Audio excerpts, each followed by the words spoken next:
Okay, we're recording now. Welcome to those of you who are here for the first time.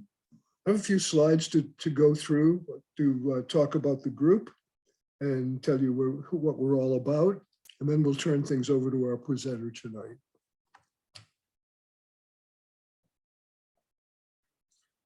So what we're going to do tonight, we're going to talk about very briefly about our mission, the history of the group, how we hold meetings, who runs the group, the board of directors, sponsorship opportunities, because we do have opportunities for sponsors to participate in meetings, and we'll talk about that in just a bit.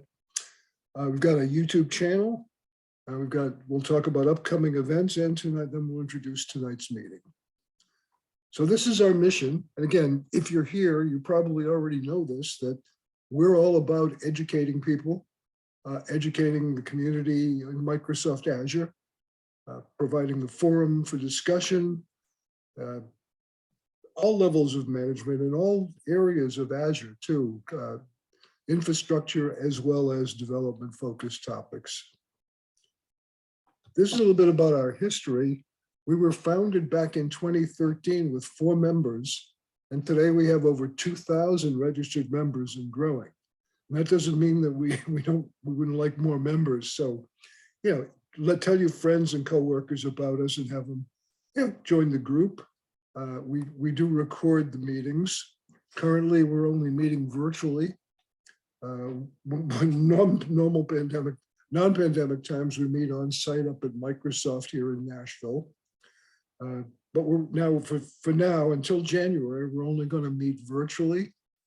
Every third Thursday of the month via the Zoom. We start off with this little introduction to the group and then the main topic. We are planning the topics for next year. So starting in January, let us know what kind of topics you're interested in. And if you want to present a topic, let us know that as well. Our board of directors, I'm the founder and president of the group. Then there's Roger Dahlman, who's a co-founder and vice president. Tim Warner, who's a member of our board. Tim is a well-known Azure MVP who happens to live here in Nashville and has been instrumental in helping us run the group and present to the group.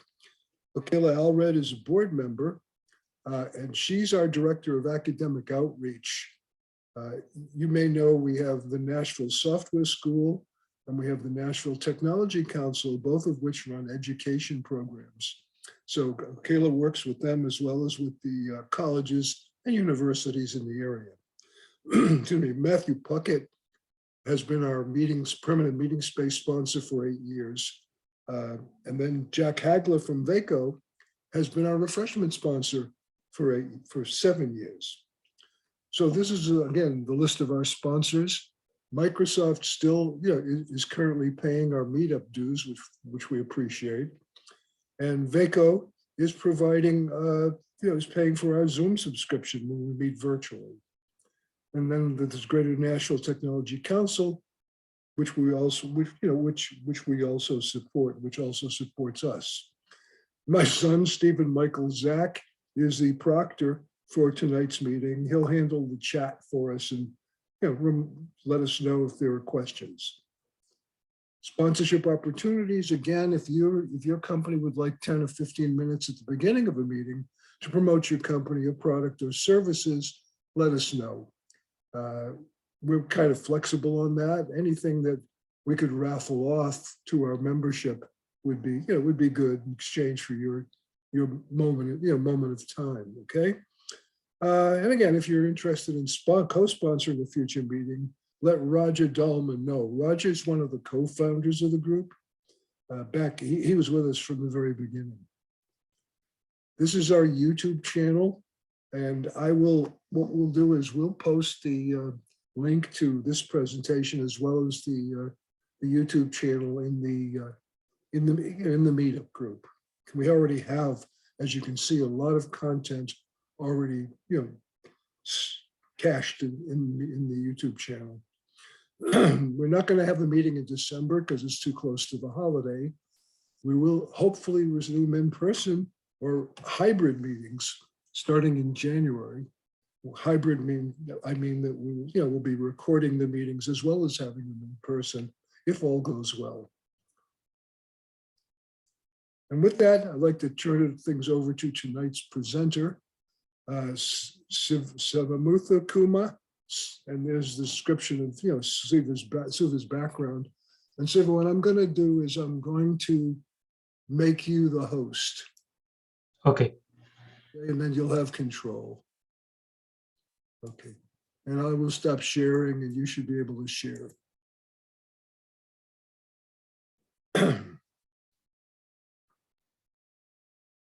Okay, it says host disabled participant screen sharing. Okay. Do you have it? Are you able to present?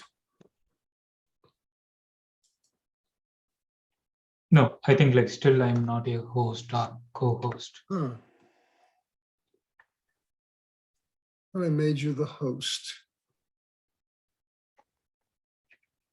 I made the wrong person the host. Sorry. Stephen, can you make Siva the host? I made the wrong person the host. Hold on, let me find it. Let's see if, yeah, Siva is, I actually made the wrong person host, my problem. Where is he? There he is, you got him. Got him? Or, I can't do that from here. You're gonna have to do that. I think Sarah has it right now. Sarah is the host. Yeah, I know. I put Yeah, Sarah has those.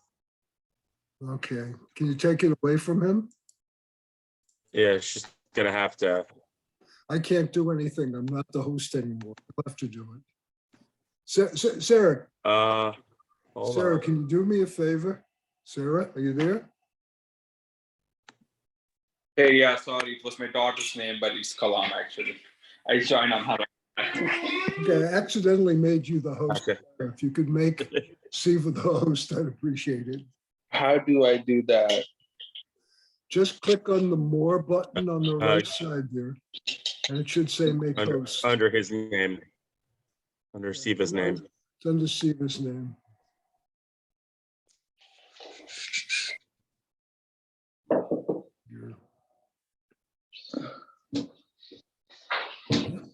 Even make host. Okay. Hopefully he'll show up as a host. I got it. Okay, Stephen, you I'm got the host. So host make now, Siva the so. host. Okay. There you go. There you go. There you go, Siva. You're on. Okay. There we go. We got it. You got it? Yes, he started. I got it. We see your screen. Thanks a lot, Siva. I'm going to keep quiet now.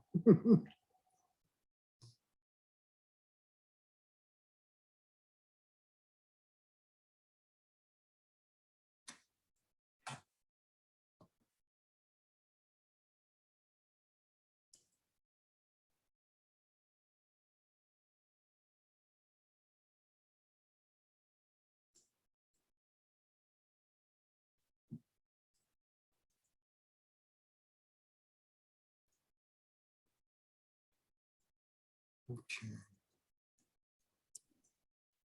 He's muted. Oh yeah, Siva, you're muted. Yep. Can you hear me now? Yes, yes, good.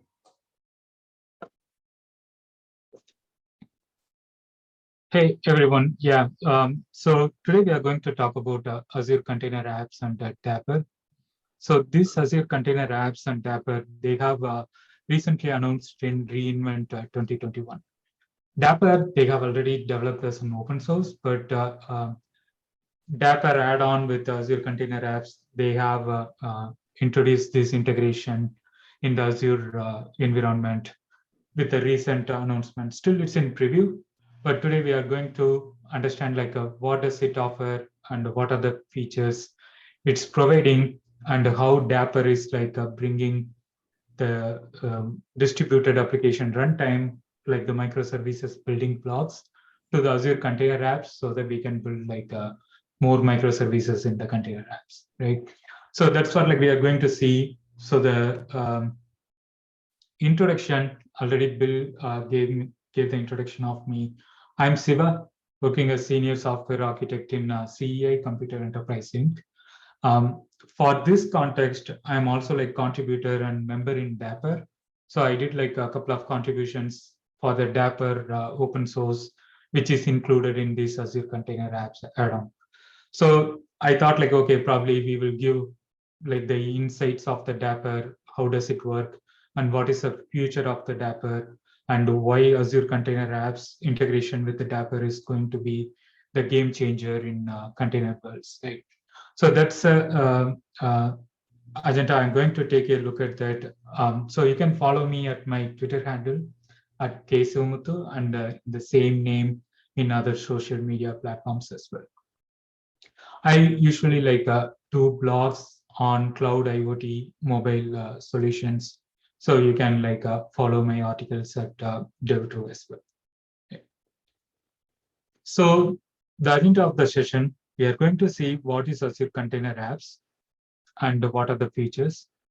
Then why we need Azure Container Apps. We already have like a lot of container offerings, right? We have like Kubernetes, we have Azure Container Instances, and we are going to compare like why we need Azure Container Apps versus Kubernetes and other container offerings in other cloud platforms, right? And then I'm going to give an introduction to Dapr, the building blocks for microservices.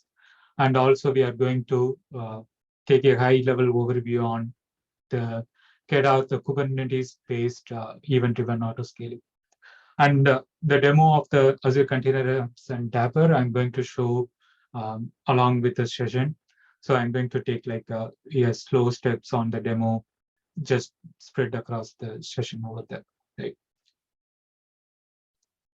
So let's start with Azure Container Apps. So Azure Container Apps, the description goes like this in Microsoft. So it says like a fully managed serverless container service for building and deploying modern apps at scale. So if you take this description, I see like two things that are like more important keywords, right?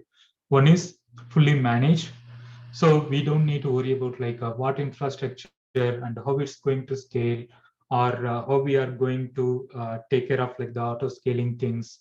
So we don't need to worry about like those kind of concepts or like infrastructure that's going to be under in the container, right?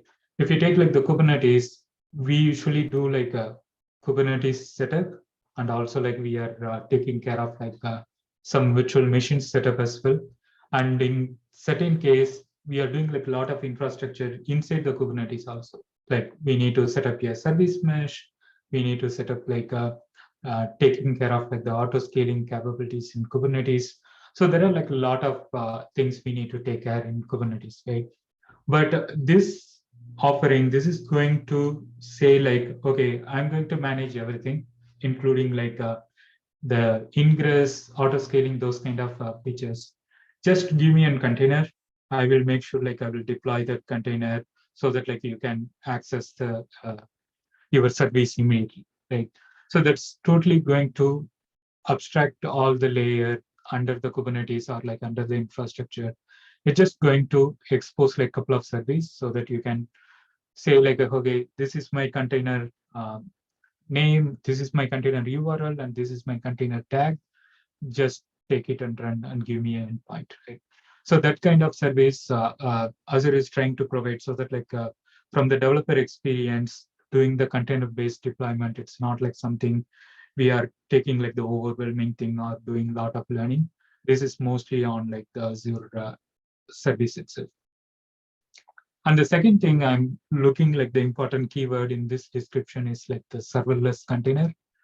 Usually like whenever you are deploying the container in like Azure or AWS or Google Cloud, certain things like for the container-based deployment, there is no like the serverless capability, right? So we need to scale to 0 so that like we can minimize the cost as much as possible, not on like at least a single instance that's running all the time, right?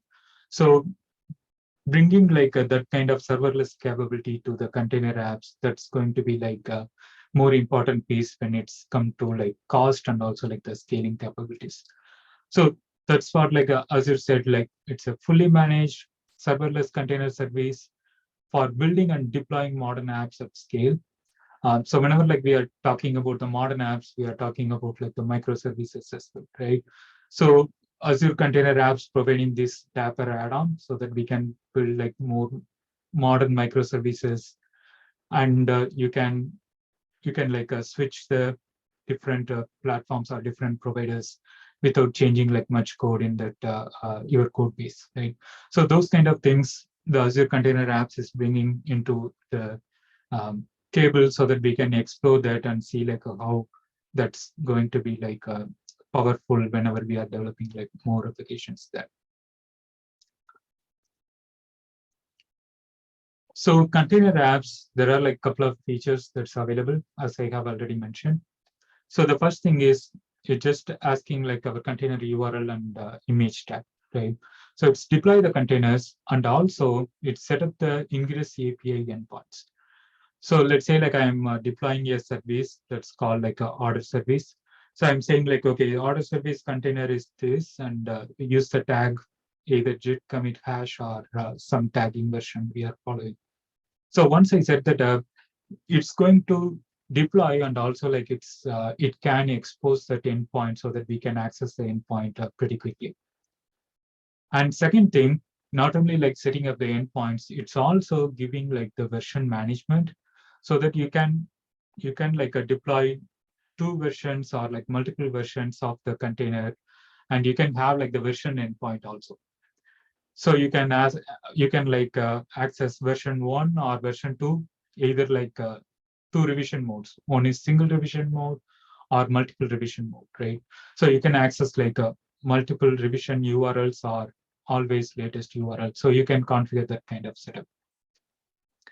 And then you can run like the microservices. So that's where like the Dapr is coming in, so that you can build the microservices using microservices blocks. I will explain like what is Dapr and how it's like benefits in the microservices world in shortly, but we will go through this Azure Container Apps first. And then auto scaling, it has like a scale to 0 feature, and also like based on the either HTTP events or like based on the some queue events. So based on like the external event also, you can configure your auto scaling. So not only like okay, some concurrent request setting only like 100 HTTP request or like more than 200 concurrent HTTP request. It's scaling that is also available, but it's more than that. You can configure the auto scaling based on your service bus queue or like your RabbitMQ. So you can configure your event-based auto scaling into these container apps. That's why like the Kubernetes open source, such as like KEDA or those kind of open source tools that's coming into the picture. But still, you don't need to configure anything. Everything is like nicely packed into these Azure Container Apps. So under the hood, everything is configured. Everything is deployed in Kubernetes, and these kind of open source cloud native tools that's going to help on like a scale to 0 or event based auto scaling, or like the microservices, the distributed application runtime. So those are like it's deployed under the hood. So from the container apps, you don't see like see, or you don't need to manage those kind of open source tools in your environment. You are focusing only on like the container and also like the configuration part of that, right? And also it's able to host like the background process application, so that like you don't need to expose all the services to the outside world. You can just like still run like the worker based or like the background based jobs, so that like the containers can like work on the background based like the applications there. The event driven processing, we talked about like the KEDA, the event driven auto scaling, and also like the Dapr that's going to help us on like implementing this event driven processing over there. So those are like the different features that's available in the Azure Container Apps over there. Yeah, Siva, I Yeah. believe that's how you pronounce it. There's a couple people in the lobby. I think you could click on like participants and let them in. Yeah, I let one people in. Sorry to interrupt you. Yeah, it's okay. I think I let them in. Yeah, we had a little mix up on host and co-host today. Can you hear me? Yeah, I can hear. So Siva, you'll have to let them in. I think I did that. Do I need to do anything? Yep, else? you got it. Yep, you got it. Okay, got it. Okay, Yeah. thanks. Okay. So yeah, the same thing, whatever like I have talked about. These are like some of the example scenarios we can use like Azure Container Apps, right? The one thing is like the public API endpoints and also like the traffic shifting based on the version endpoints. So whenever like you are publishing a new revision to your services, you can configure like, okay, how much traffic it should split between your active version and your current version, right? So you can like configure those so that like you can bring all those the production-based rollout deployments, those kind of things you can have by managing your revisions in Azure Container Apps. And the second thing we talked about, like the continuously running background jobs. So you can just throw that in container, and whenever like you are deploying, that's able to like do the background processing. You can just like hook that up to event source. So you can trigger this background job based on the events as well. Right? And the event-driven processing, this is like you can process the message as they arrive in the queue. So this is also like possible there. And the microservices, that's where like we are going to deploy and manage the microservices with the integration of the Dapr. So the scaling wise, you can like do the concurrent HTTP request or doing like the CPU or memory load for like the background processing jobs, or scaling using like the queue events, or like the individual microservices that can scale using like the Kubernetes event-driven auto scaling functionality. So there are like 4 use cases, and also like the auto scale criteria for 4 use cases also like possible over there. Right? So let's take a little bit deep dive into this Azure Container Apps, like how the containers deployed and what is like the underlying architecture, right? But from whenever like you are seeing from the Azure portal, you don't need this kind of information. But whenever like you are deploying, whenever you want to understand like how they got deployed and how like the revision made, those kind of things, this picture will give you like the high level overview how it's deployed in the Kubernetes. Right? So whenever like we are creating an Azure Container App, first we need to create an environment, right? So the environment is like the isolation boundary. So whenever like you are creating multiple application in an environment, it's going to create everything in like the same VNet, so that all your microservices or all your services for your application that can interact with each other without like much network hopping, right? So this is like the isolation boundary. So whenever like I'm creating, let's say like I'm creating an application for coffee shop, right? So my application is coffee shop. So I'm going to create a coffee shop environment.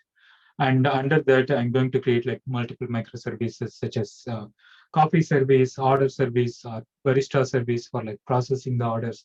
So I can create like multiple microservices. In this case, it's a container app, right? So container app 1, it's like a coffee service. Container app 2, it's a order service. So I can create like multiple container app for each microservice and deploy that in a environment. So whenever like I'm creating in a container app, I can tag the environment so that I know like, okay, all these services belong to one app, right? Or coffee shop app. And whenever like you are deploying that, it's going to create the deployment from the Kubernetes concept. So each and every deployment or every revision, it's going to create a pod for them, right? pod is nothing but your deployment, and pod may have like one or more containers, right? So whenever like you are deploying like coffee service, it's going to take the container and create a deployment in Kubernetes. And again, like you don't know that, but what it's doing is it's going to create that pod, and it just like scale up and down based on the HTTP request or like some other auto scaling features.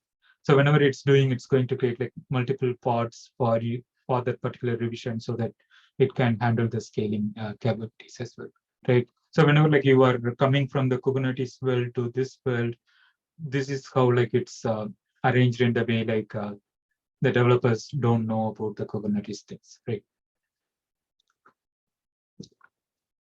So yeah, we see like the features and we see like how it's creating the thing, right? So now the question is like, why we need Azure Container Apps when we have Kubernetes? Or like what are the other cloud platform offerings as well, similar to this, and how like the Azure Container Apps different from those offerings? So a couple of things. I think like I have embedded the feed from Kelsey. So here, whenever like we are talking about the Kubernetes, always it's coming like there are more CNCF tool, or like more setup we need to do for configuring the Kubernetes thing, so that we can like bring up our environment full-fledged, right? Like we need to have like a Istio for like doing the service mesh. We need like Prometheus, Grafana for logging, tracing, and managing like the secrets, or how we are deploying our containers to Kubernetes. So there are like a lot of tools that's we need to install in Kubernetes, or like we need to understand and see like what it's really doing, whether it's bringing value to our cluster, right? So whenever like we are talking about that, this is like blocking customers or like developers to come into the Kubernetes world, so that like they can not like understanding, but like they cannot even get the benefits of the Kubernetes, right? Because most of the time, whenever like I talk with clients or like some of the developers, they're hesitant to the Kubernetes is like, okay, it has too much thing, right? I just want to spin a service and run it, but I don't have like that time and patience to understand like what's really going on in the Kubernetes, and there are a lot of tools. Which tool is right for me? So there are like a lot of confusions around that, right? So that's what like in this tweet, he mentioned like, okay, if you want to roll your own application platform, Linux, Docker, Kubernetes, Istio. So there are a lot of things, right? But how we can simplify this, that's why like the Azure Container Apps is coming. So the Azure Container Apps, okay, still I'm going to harvest the benefit of Kubernetes, but I'm not putting in like a developer shoulder, or I'm not putting in like who are trying to implement it, right? So just give me a container. The container apps will take care of everything. So the container apps will set up like the event-driven auto scaling and all those stuff. So you're taking care of like the Kubernetes part, so that like we are focusing only on the application part and the container things. Right? So and also like we need the scale to zero, so that like even if we are deploying the Kubernetes thing, we are not like spending some VM that's always running, right? So this offering is like bringing only on like our container workload capacity, not on like the Kubernetes infrastructure capacity, right? So the Azure is taking care of that infrastructure cost and all. So it's just going to cost only like, okay, your application that took like this much CPU and this much memory, and it run for like specific minutes, because we have enabled the scale to zero, right? So we are going to pay the price only for the time it run and the CPU and memory too. That's like completely simplifying the cost process compared to the Kubernetes thing, right? So that's where like this open source tool, like the Knative, KEDA, Dapr, these are like the abstractions that's delivering like these kind of seamless developer experience. And these tools is running in the Kubernetes, so that Azure is using these kind of open source tools and making sure the developer experience get like seamless. There are like other cloud platform offerings as well, similar to this, like AWS App Runner and Google Cloud Run. So the Google Cloud Run and all, like it's working with the Knative tool. So it's taking care of like the same way. Give me the container. I will make sure I will run that scale to 0 and making sure like the auto scaling capabilities, those kind of things. So both the AWS App Runner and Google Cloud Run, they are like similar to these Azure Container Apps. AWS App Runner, they don't have like scale to 0 functionality, but they are working towards that. And also like Google Cloud Run, they have scale to 0 functionality. So it's similar to like this App Runner and Cloud Run. So if you want to understand like how everything works like and how does Azure Container Apps differ from those things and all, you can just take a look at these the other offerings as well. Yeah. So the difference where it making is the Azure Container Apps, it has like 2 add-ons. One is like the Kubernetes event-driven auto-scaling, the KEDA add-on. And the other thing is like the Dapr, distributed application runtime. So this is what like the 2 add-ons that's made much difference in like the Azure Container Apps, right? So the next thing, we are going to take a deep dive on the Dapr. But before that, I will show you the demo, like how Azure Container Apps we can install and what are the features available in like a demo there. Right? Okay, so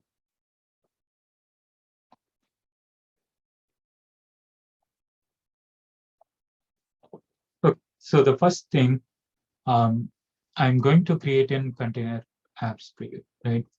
So let me go to the dashboard.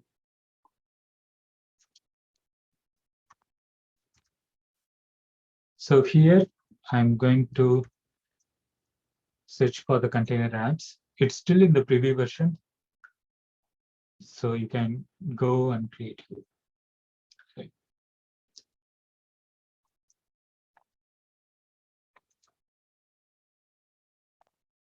So I'm going to create a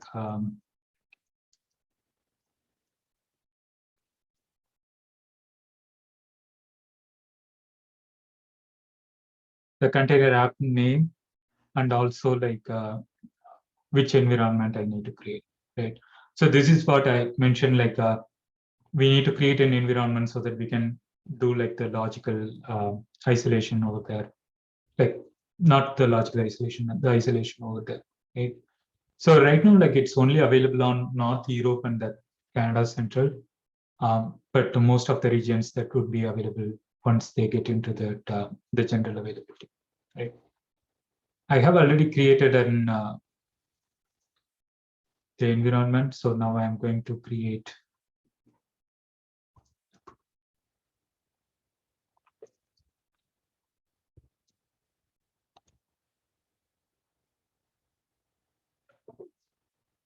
that, right?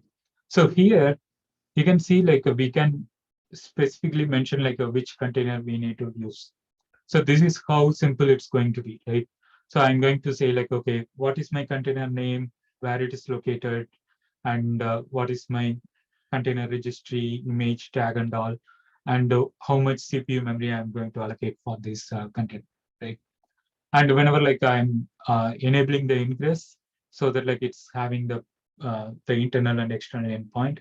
And here I can mention like external endpoint if I am exposing this to internet, right? So for this thing, I'm going to use the quick start image, which they have already configured, enable that ingress and the target port, and also like the ingress visibility to the external, right? So now I'm going to click next, preview, create this.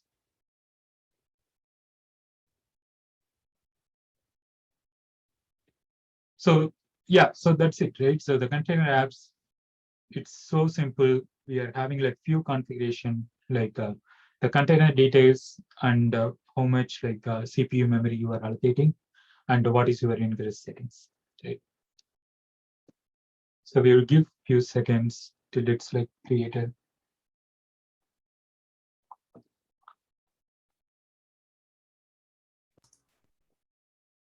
Do you have like any questions? Yeah, Siva, I had a quick question. I know there's Azure Container Apps, and you also have Azure Container Instances. When would you choose, you yourself choose to go with like container instances over apps? The Azure Container Instance, it's deploying only in the one instance, right? It's not having these kind of like the connectivity as in Kubernetes. Like whenever we want to connect like the microservices together, or using like the PubSub component together and all.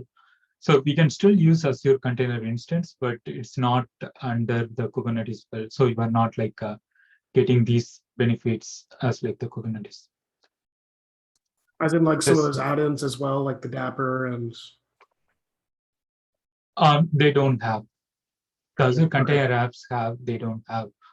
There is some comparison they have provided in the document. So if you want to take a look at that,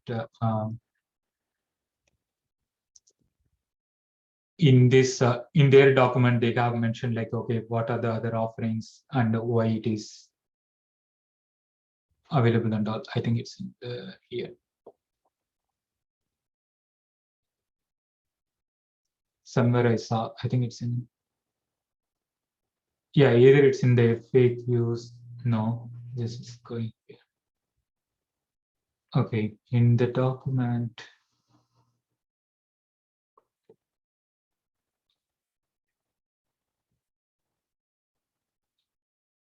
I think somewhere I saw, probably like I will find a link and give it to you later. They have like specifically mentioned like how it's differ from Azure Container. Yeah, here it is. So here they have mentioned like how it's differ from Azure App Service, Azure Container Instance and all. So here they have mentioned like it provides a single pod, like thought of like a lower level building block environment here. But the other thing, it may not be available, right? For example, like the Dapr, those kind of things, it may not be available there. Yeah, it seems like it's very slimmed down. It's just for like a single stateless simple app. Okay. Thanks for explaining that. Yeah, and they have like provide the other things also. I'll just throw this link in the chat.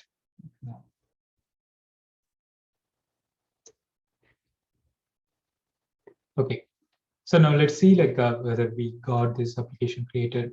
Yep. So here, if we go to this URL, it's running with the hello world, the container image, right? So not only this, the quick start image, you can configure your own application also, right? So for that one, I have set up here the own application. Give me a second.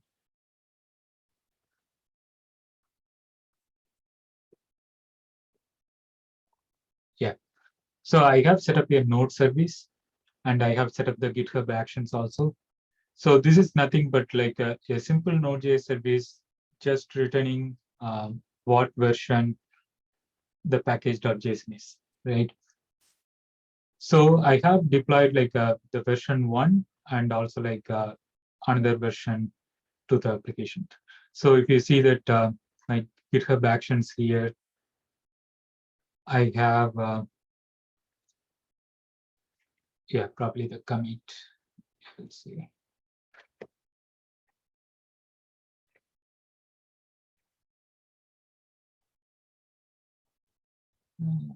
Yeah, the version 1. So I just like create another version like 1.0.0 to 1.1.0, right? So this is nothing but like doing the Docker build. The GitHub action is taking this code and doing the Docker build and push it to the container, and on the deploy, it's using the Azure credential. It's updating the image version, right? Updating the container version.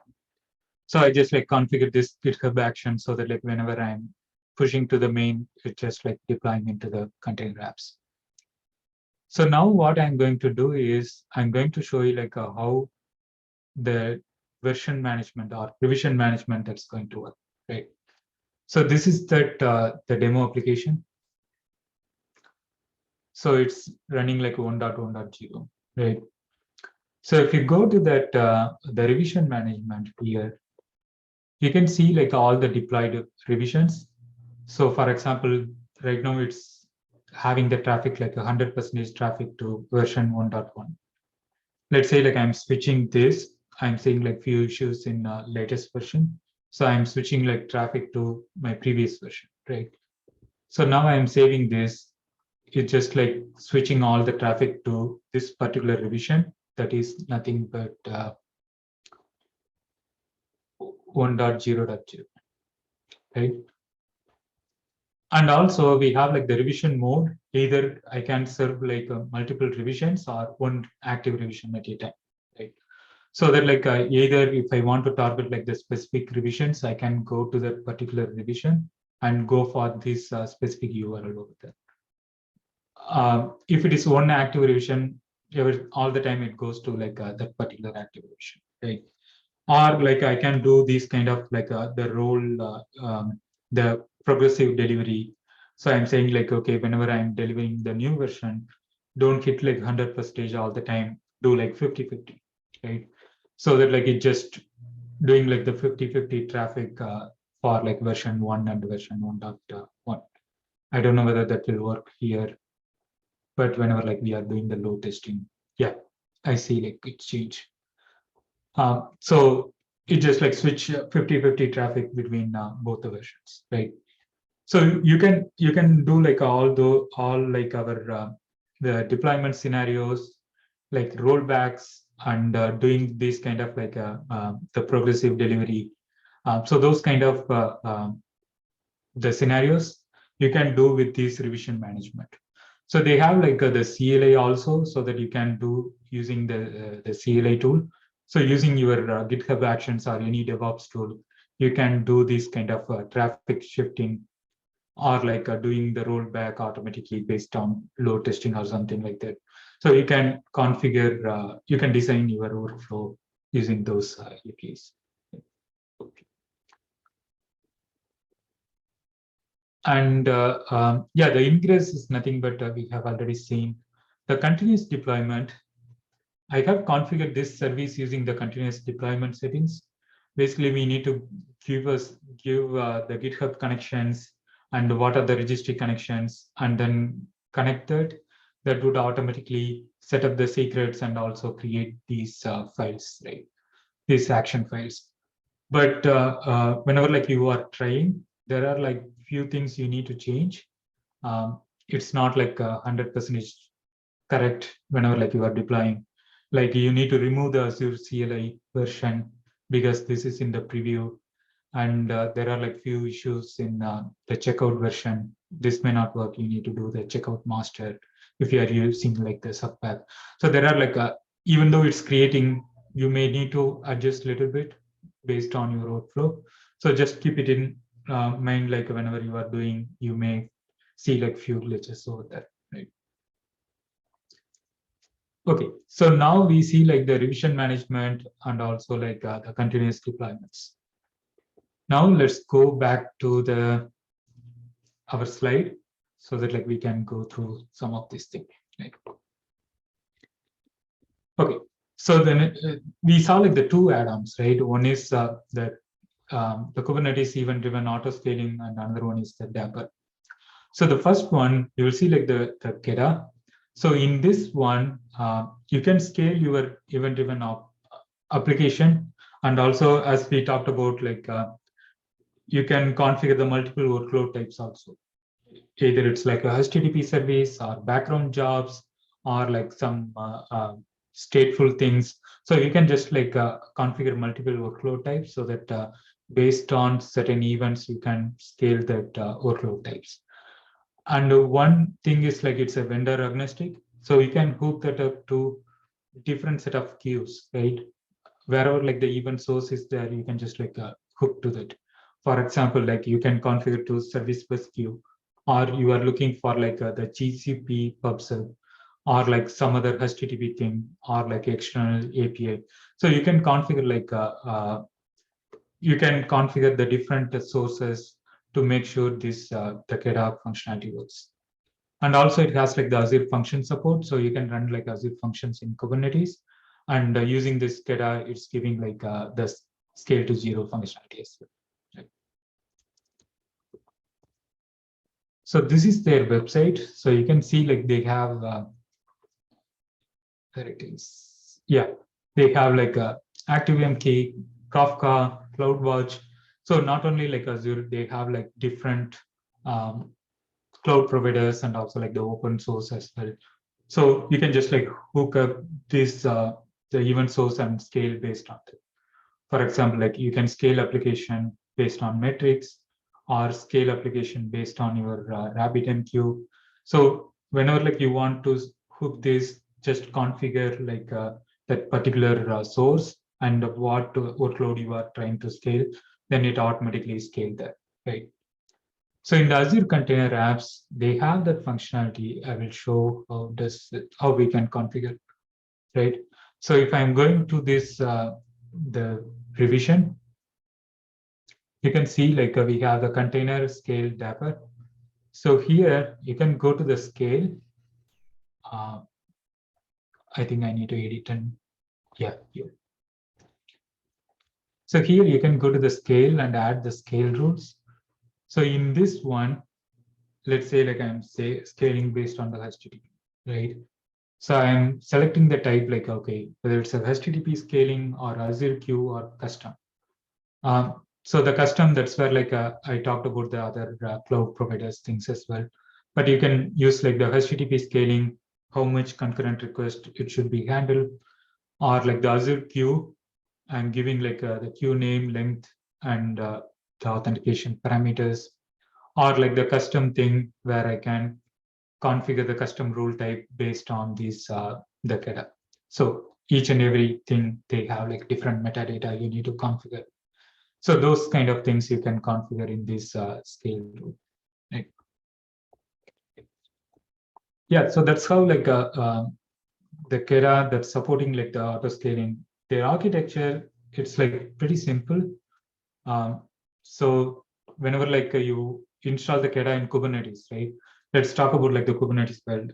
If you are installing KEDA in Kubernetes, you are creating like this scaled object, and whenever like the external trigger source that happen, then it scale the particular workload, right?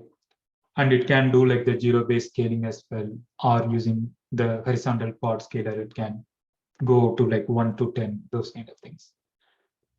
But when you come to like the Azure Container Apps, this is like already installed in their container app Kubernetes thing. So you can just configure in portal or deploy through the ARM template. It will take care of this auto scaling configuration and also like the functionality under the hood. Okay. So now let's quickly go through this Dapr, and I will show like a couple of demo over there. So we talked about like Azure Container Apps, 2 add-ons, auto scaling add-ons as well, right? Now we are going to talk about like the Dapr. So Dapr is like the open source tool that got like initiated from the Microsoft team. So this functionality, this open source tool is trying to solve the problem. The problem is like whenever we are building microservices, we often like bringing like a lot of building blocks, right? We need to store the state. We need to do like pub/sub, doing like the configuration or secret management. So there are like a lot of things that's involved in the microservices, right? So this Dapr is going to bring so that like whenever you are building an application, or like whenever you are switching that the state store or like the pub/sub functionality, this runtime is going to facilitate so that like you are not directly talking with your vendor specific library or vendor specific API. So this just like abstracts that the communication or abstracts that the API, so that like you are configuring your vendor specific details in your configuration, and whenever like you are calling the HTTP API, it just work based on the configuration, right? So I will show you the example here.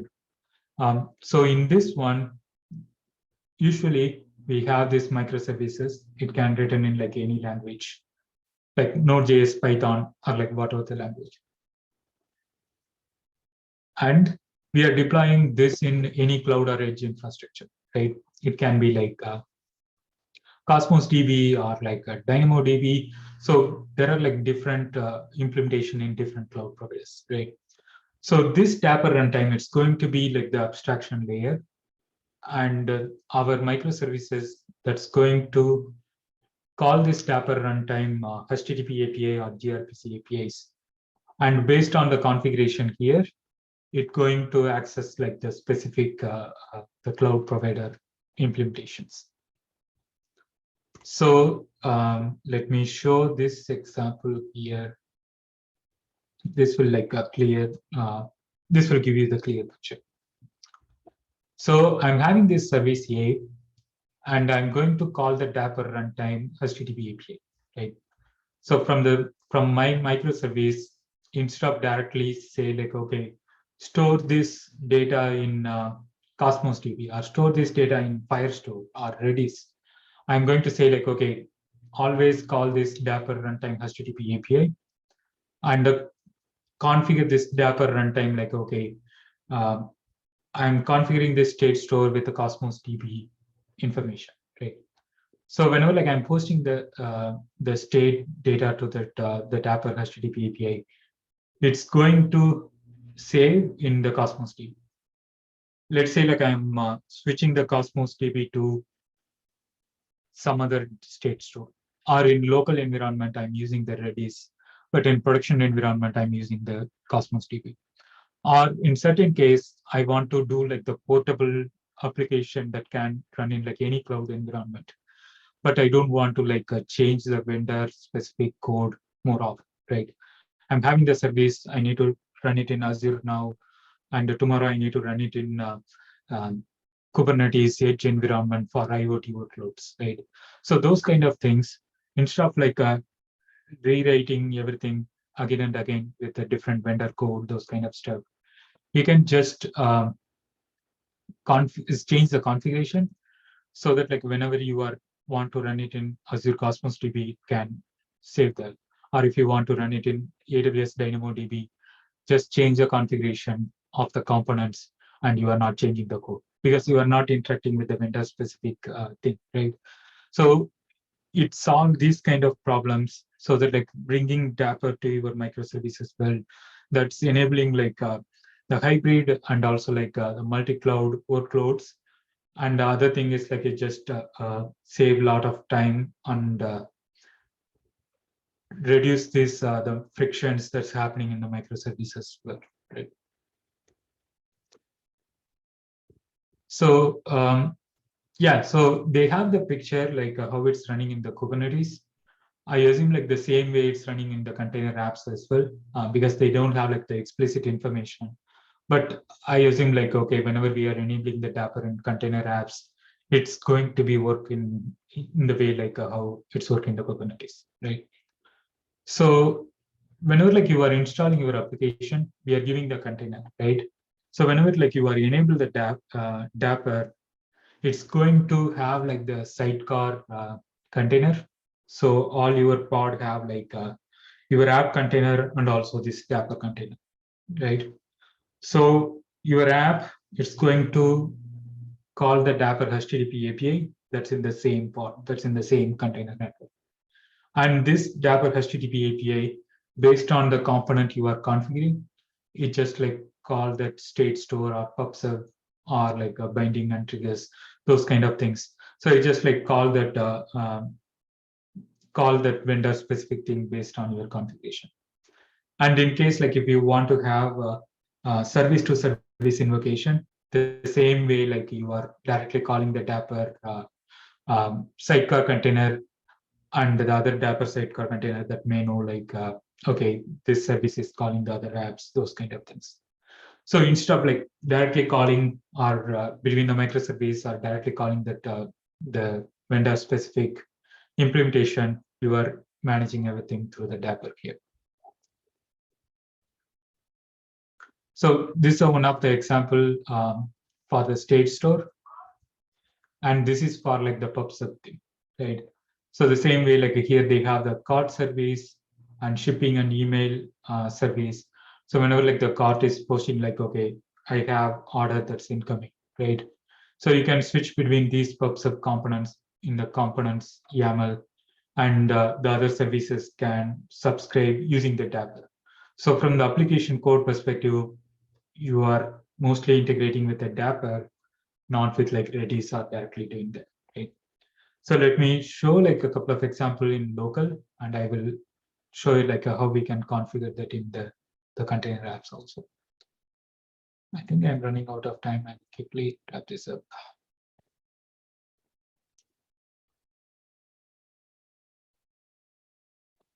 Okay, so you can see this, right?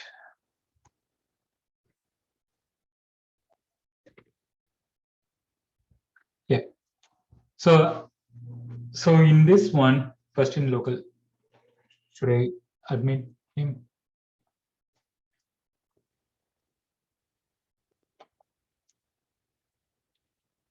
Yeah. Okay, so in this one, we have, I have created a application, order service, coffee service, and the barista service, right? So the coffee service is doing nothing like just returning the list of coffee that's in the menu. So this microservice is doing nothing other than that, like listing that. But the order service here, whenever like the order is created, I am going to store that in local in the Redis store, right? But in like in whenever like I'm deploying, I'm going to configure that with the Azure Cosmos DB. Let's see. So what I'm doing it here is in my code, I have this state URL, and that state URL is nothing but my Dapr runtime port, right? My Dapr runtime API.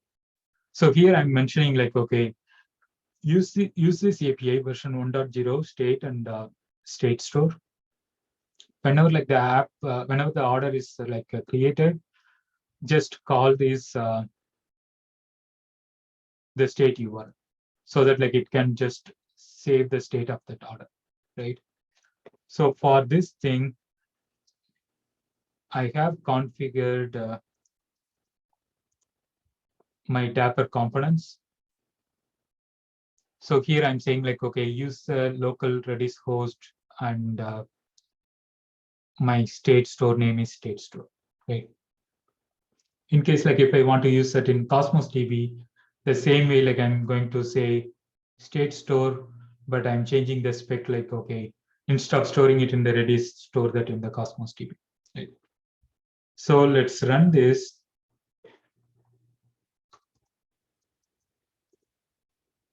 So this is going to run both the Dapr runtime and also like my application port. So here I'm going to create like a order here. I'm saying like a cappuccino count to probably like a size large, right? So I'm creating an order. It just like save and return me an ID. So right now this is using my Redis local Redis database. So whenever like I'm calling this data store, it's calling like the local Redis. But let's say like I want to store that in Cosmos DB, right? So for that, I don't need to change like any code, but I can change the components, the YAML file there. So I'm saying like, okay, don't use Redis, store Cosmos DB. I'm using the same name, right? So here, let's start this again.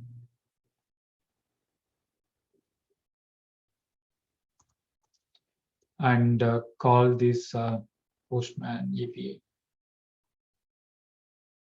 Okay, so something wrong. Okay, I think like my Cosmos DB is not accepting the request from localhost. Yeah, but you can like got the idea like how it looks like from the Redis to the Cosmos DB, right? So whenever like we are deploying this in the production, I already have deployed this service. So whenever like we are deploying this in the production, we can configure the different state store thing, right? So in the revision management, you can see the same order service I have deployed in here. So in this one, if you go to the Dapr, you can see like I have configured with the Cosmos DB. So I have configured my URL database collection and also like refer the secret there, right? So if I call this particular app URL,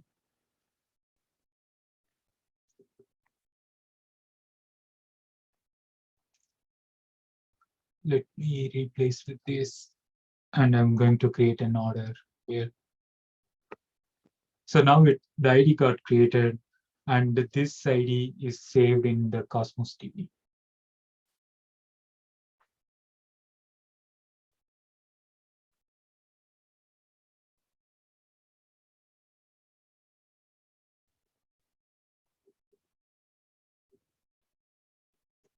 So the state is like stored in this fashion.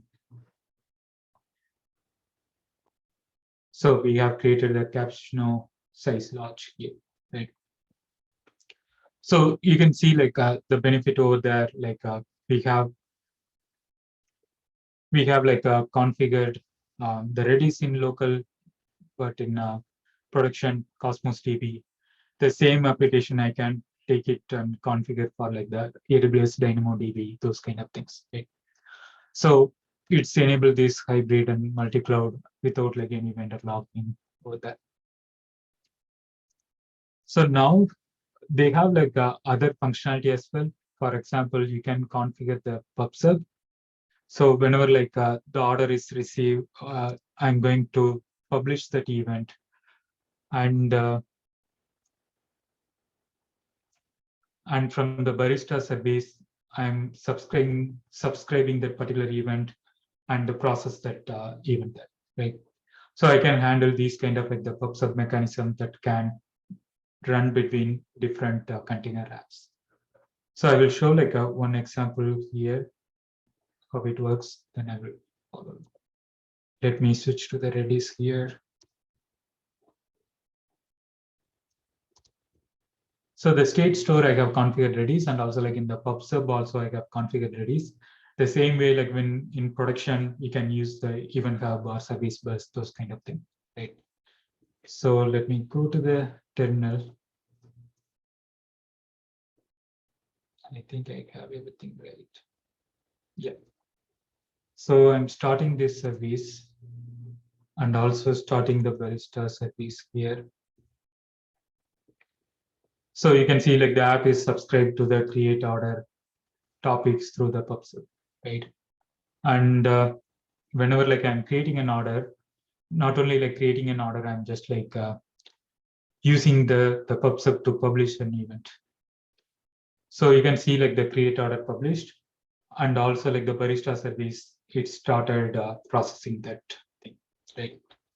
So you can see like how the PubSub works, and also like how the state store works. So there are like a lot of other implementation.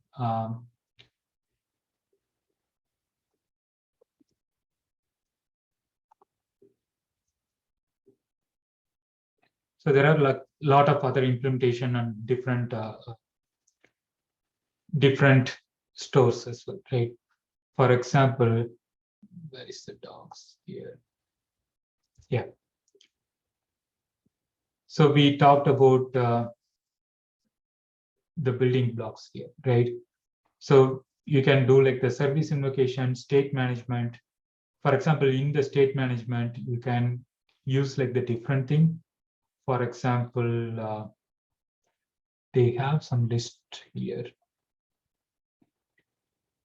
Yeah. So you can see like there are a lot of state store availables, like generic one, mostly open source, like MySQL, Redis, Aerospike, those kind of things.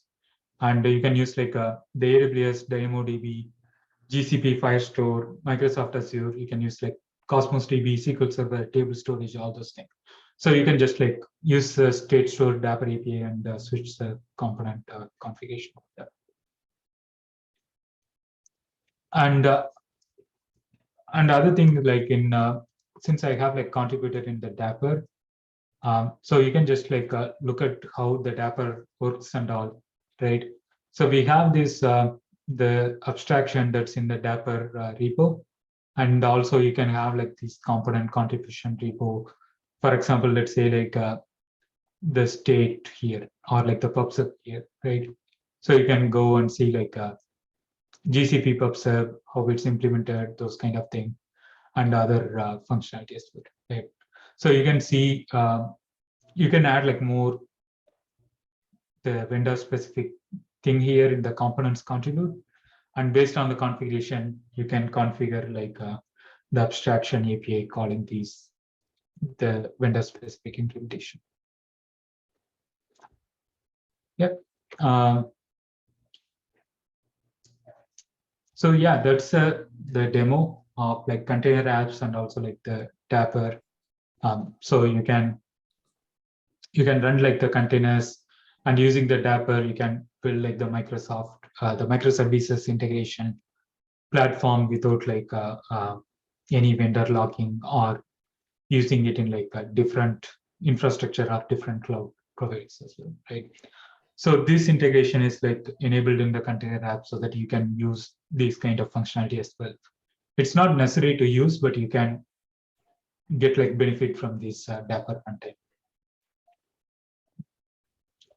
Yeah, so I think like that's a wrap up for this demo and this presentation.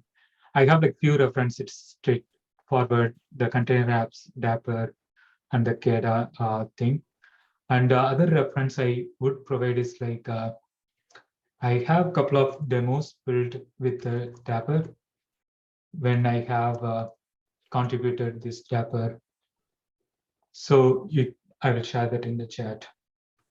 So you can see like this Dapr, how it's used in like the Kubernetes platform, right? Now we talked about only the container apps, but this one, it has like multiple microservices, the same way like you can order the food and drink, and it just like process every order. And I have this repo built for like how I am using the state store, how I am using the pubsub, how I am using the notification API to send the SMS, everything through the Dapr, right? So that like I can switch between Twilio SMS to some other SMS providers and all. So I have this demo built up, so you can just take a look at that. Or mostly like you can take a example or demo from Azure Container Apps itself. Right? Yep. So if you have any questions, shoot at me. I will try to give as much as information I have.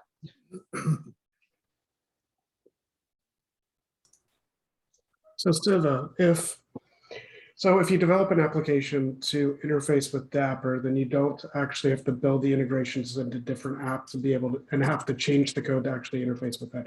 You write it once for Dapr, and then Dapr will actually handle the communications, much like using like Azure's API manager. You write it for the manager handles all the backend communications. Yes, exactly. Gotcha. Okay, thank you. Yeah. So there are like multiple specs. You can see that in the documents here. So not only like the state store, I talked about the state store, but they have like the pubsub, the bindings. That's where like it's like more implementation that's coming in, right? Because whenever we are talking about the bindings, it's having like a different bindings like triggers and output bindings here, right? 1 second, there should be a list.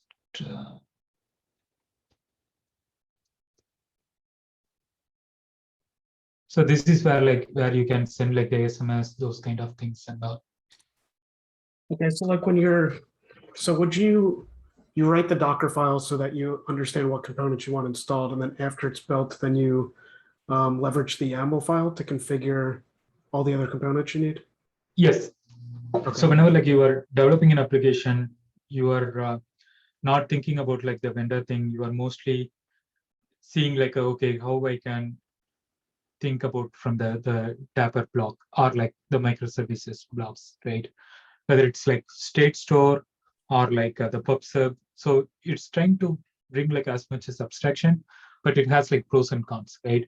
For example, like let's say we are doing like the state store, we may not use like some functionalities that's available in Redis or like some functionality that's available in the vendor specific thing, right?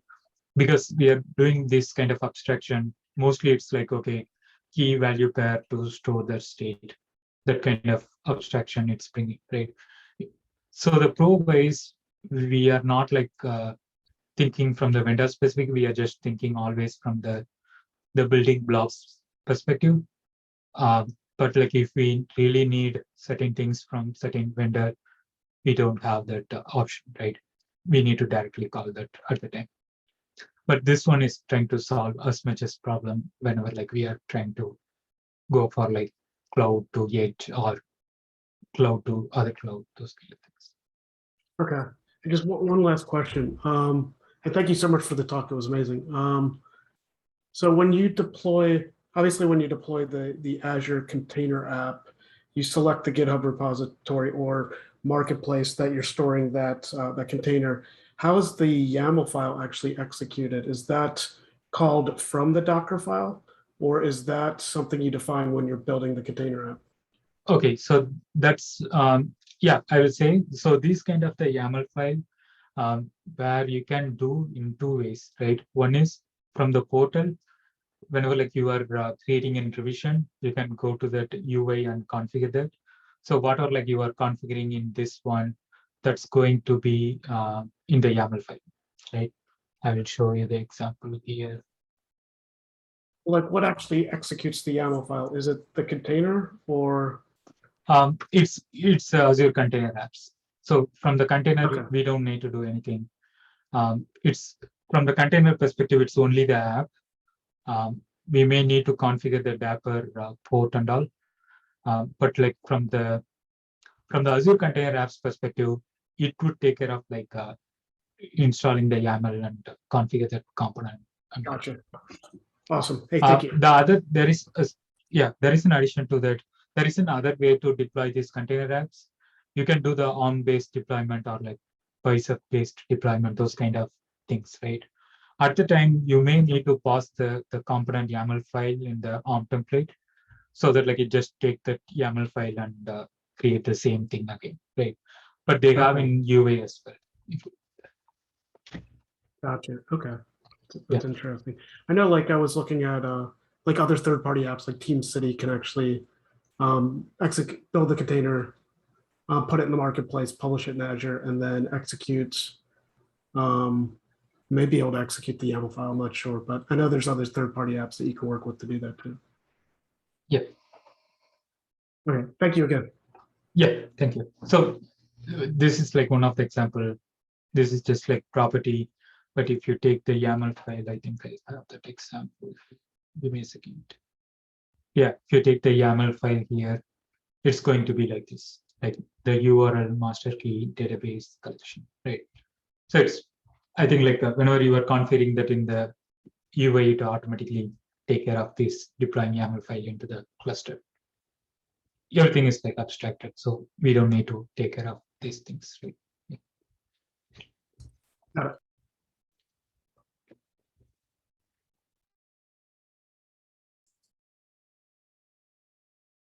Anything else? Okay, if there are no more questions, I want to thank our presenter tonight, Siva. Excellent presentation. Thank you. Can you hear me? Yeah, I can hear you. Thank you. And for those who stuck with us to the end, thank you for attending. We'll keep an eye out for the January meeting announcement. As I said, we're not going to have a meeting in December. So I'm going to stop the recording now.